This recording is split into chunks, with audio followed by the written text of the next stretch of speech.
Tande yomubi, mina ngiyimi. Kungani ngiyimi? Mina ngiyimi lapho ngizibheka noma ngicabanga.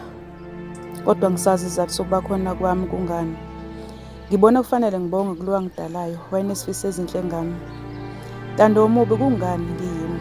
Ngikhalile kwanele manje, ngacabanga ngadela. Ngabhekisa amehlo ami kwinselo entsha ngedlule kwenzisa umzimba. Iminyaka enginayo idlula izinga engulo, inhlanhla zami zidlule ngibhekile. Impumelelo yami edlula ngilindile ngenxa yentando yomubi phambi kobuso bami. Ifa lempilo umoya weqiniso, ngasala ngimangalelwa unembeza wami. Mzukwana ngiphenduka isendlalelo, unembeza wesililo. Namuhla ngimadlakadlaka ngihamba kodwa.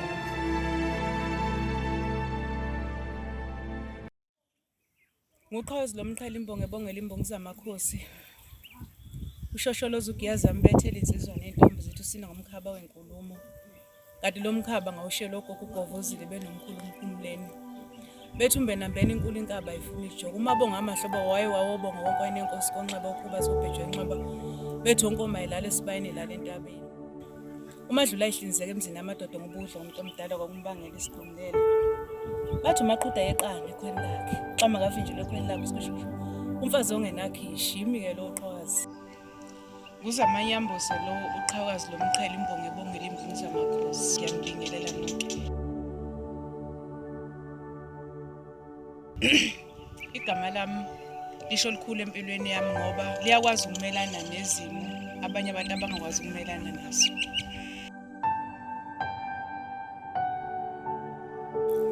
Ngangifisa ukufunda ngiqede ngibe i-psychologist, ngibe adopting mother, ngi-adopthe abantwana abangenabazali. Ngibe umbhali ovelele. Umsebenzi wakhe uzokhula kakhulu emhlabeni. Kwenzeka izinto eziningi engangacabanga ukuthi ngingazenza nezinkulu. Njengakho njengoba lithi nguqhawekazi. Ngenza umsebenzi wabantu abadala. Ngimbhali, ngiyabhala, ngimbongi. Ngalo leli gama lami ngakwazi ukulilandela.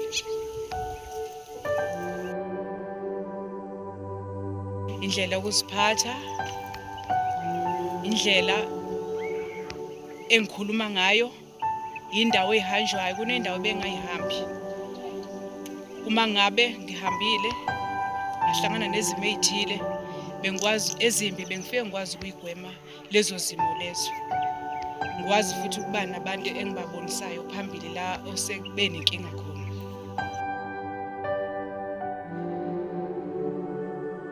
Ngizibona ngikude kakhulu ngempilo.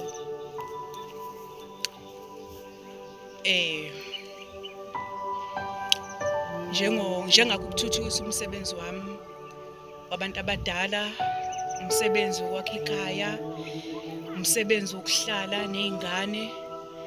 Ngibhekelele nje yonke into engaba inselele empilweni yami, ngiyakwazi zonke lezo zinto ukuyimela empilweni yami.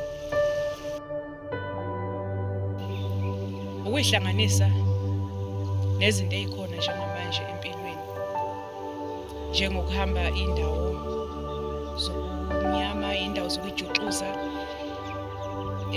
kutholakala endaweni engafanele. Imiphumela emihle kuyangibusisa ukuba nabantu engizobagqugquzela. Ngihamba indawo la sizogqugquzela khona ngempilo, ikusasa elihle, inqubekela phambili.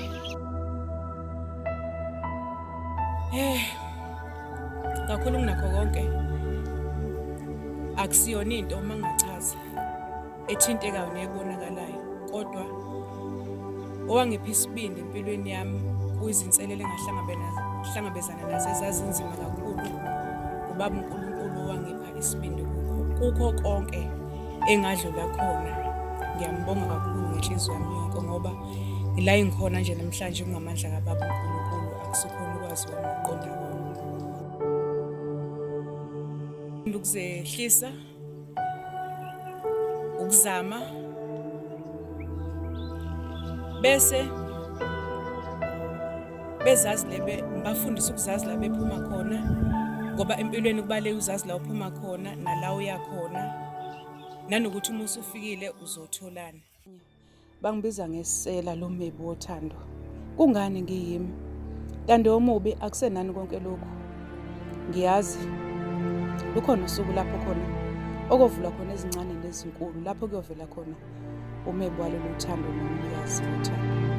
Imina uqhaza lomqhele imbophi zamakhosi, ushosholoza ugiyazambethele insizwa nentombi.